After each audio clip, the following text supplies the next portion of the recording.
இப்போ கடாய் வச்சுட்டு இப்போ 2 ஸ்பூன் வந்து எண்ணெய் சேர்த்துருங்க.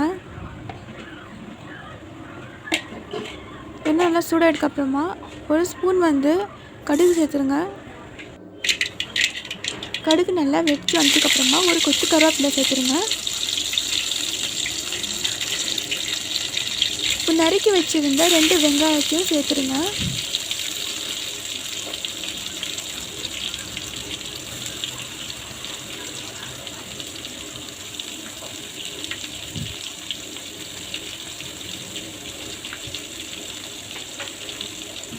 இப்போ நல்லா வெங்காயத்தை வதக்கி விடுங்க. வெங்காயம் வதங்கிறதுக்கு தேவையான உப்பு சேர்த்துருங்க.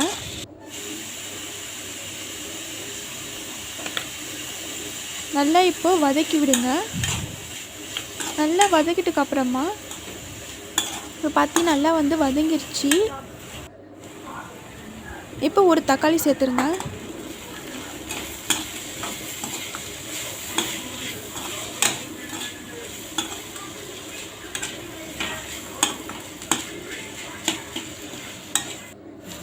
இப்போது நம்ம எடுத்து வச்சுருந்த காலிஃப்ளவரையும் சேர்த்துடலாம். நம்ம எப்பயும் போல தான் வந்து காலிஃப்ளவரை வந்து சுட தண்ணியில் மஞ்சள் தூள் போட்டு அதில் வந்து காலிஃப்ளவரை சேர்த்து கொதிக்க வச்சு எடுப்போம் இல்லையா, அதே மெத்தட் தான். அதே மாதிரி தான் நானும் செஞ்சுருக்கேன். அதே மாதிரி செஞ்சுங்க. சின்ன சின்ன பீஸாக கட் பண்ணிங்க. அதுதான் பொரியலுக்கு கரெக்டாக இருக்கும். நல்லா வந்து அந்த வெங்காயம் தக்காளியோட அந்த காலிஃப்ளவர் நல்லா சேரணும். நல்லா வந்து வதக்கி விடுங்க.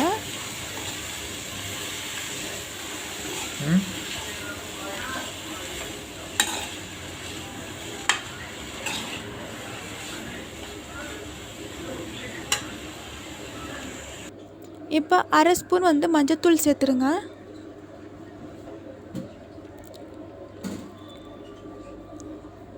ஒரு ஸ்பூன் வந்து பார்த்தீங்கன்னா வந்து நான் வீட்டு மிளகாய்த்தூள் தான் சேர்க்குறேன்.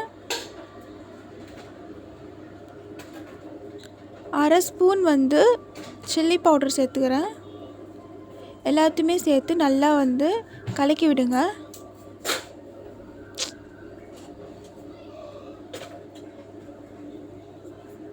நல்லா வந்து அந்த காலிஃப்ளவரோட நல்லா சேரணும். நல்லா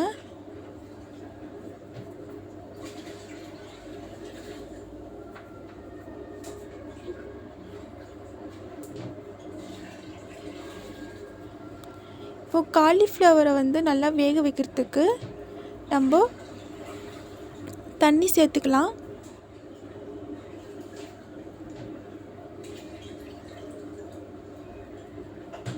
தண்ணி வந்து பார்த்திங்கன்னா நம்ம தேவையானதாக சேர்த்துக்கணும். ரொம்ப ஜாஸ்தியாக சேர்த்தக்கூடாது. ஜாஸ்தியாக தண்ணி ஆயிடுச்சு அப்படின்னா ரொம்ப குழஞ்சிடும். தேவையானதாக தண்ணி சேர்க்கணும். நான் வந்து பார்த்தீங்கன்னா தண்ணி வந்து ஒரு 1/2 டம்ளர் தான் வந்து நான் வந்து தண்ணீர் சேர்க்குறேன். நீங்கள் 1/2 டம்ளர் வந்து தண்ணி சேர்த்தா போதும்.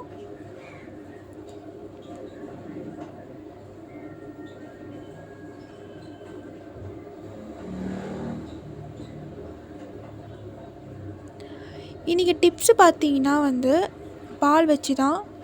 பால் வந்து புளிக்காமல் ரொம்ப நேரம் நல்லா இருக்கணும் அப்படின்னா நீங்கள் பால் காய்ச்சும் போதே ஏலக்காய் பொடியை சேர்த்து காய்ச்சினீங்க அப்படின்னா பால் ரொம்ப நேரம் புளிக்காமல் இருக்கும். இந்த டிப்ஸ் யூஸ் பண்ணி பாருங்கள். இன்னொன்று பார்த்தீங்க அப்படின்னா இப்போ மோர் பச்சடிலாம் செய்வீங்க இல்லையா, அப்போது நீங்கள் வந்து ஓமவல்லி இலையை சேர்த்து செஞ்சிங்கன்னா ரொம்ப மணமாக இருக்கும். இந்த டிப்ஸும் யூஸ்ஃபுல்லாக இருக்கும். ஒரு தட்டு போட்டு மூடிடலாம்.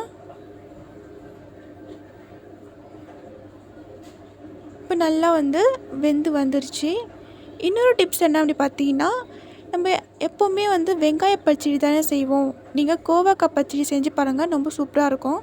ஒரு பாத்திரத்துக்கு சர்வ் பண்ணிடலாம். சூப்பரான காலிஃப்ளவர் பொரியல் வந்து ரெடி ஆயிடுச்சுங்க. நான் சொன்ன மெத்தடில் செஞ்சு பாருங்கள். மறக்காமல் என்னுடைய ப்ளூ ஸ்டார் சமையலுக்கு சப்ஸ்கிரைப் பண்ணிடுங்க. பெல் ஐக்கனை கிளிக் பண்ணுங்கள். தேங்க்யூ.